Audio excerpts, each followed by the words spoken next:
കാവേരിയുടെ ഹൃദയം കീഴടക്കി നരേൻ.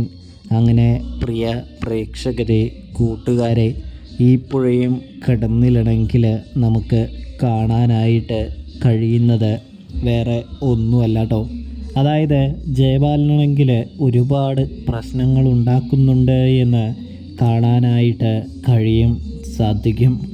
ആ പ്രശ്നങ്ങളെല്ലാം നമ്മുടെ നരേൻ വന്ന് തീർക്കുകയാണെന്ന് കാണാം. ജയപാലൻ വന്നിട്ട് നമ്മുടെ കാവേരിയെയും കുടുംബത്തെയും നരേൻ്റെ വീട്ടിൽ നിന്ന് ഇറക്കി വിടാനും അല്ലെങ്കിൽ നിങ്ങൾ അനുഭവിക്കുമെന്നുമൊക്കെ പറയുന്നത് കാണാൻ സാധിക്കുന്നു.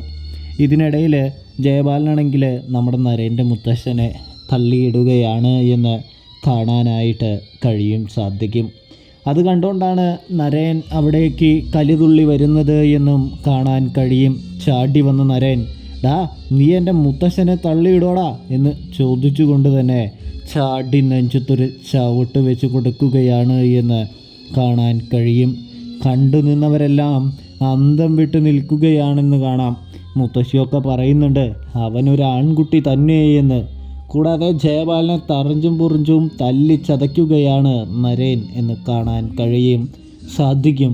പ്രേക്ഷകരെ, പ്രിയ കൂട്ടുകാരെ, ഒടുവിൽ നമ്മുടെ നരേനാണെങ്കിൽ കാവേരിയുടെ മനസ്സിലേക്ക് ഇടം പിടിക്കുകയാണ്. അതായത് കാവേരിക്കാണെങ്കിൽ നരേനോട് ചെറിയൊരു ഇഷ്ടം തോന്നി തുടങ്ങുന്നുണ്ട്. കാരണം ആരാണെന്ന് പോലും അറിയാത്തവർക്ക് വേണ്ടി ഇത്രയും പോരാടുന്ന ഒരാളെ ആരും സ്നേഹിക്കാതിരിക്കില്ലല്ലോ. കാവേരിയുടെ മുഖത്ത് ആ സന്തോഷമൊക്കെ കാണാനുണ്ട് പ്രേക്ഷകരെ.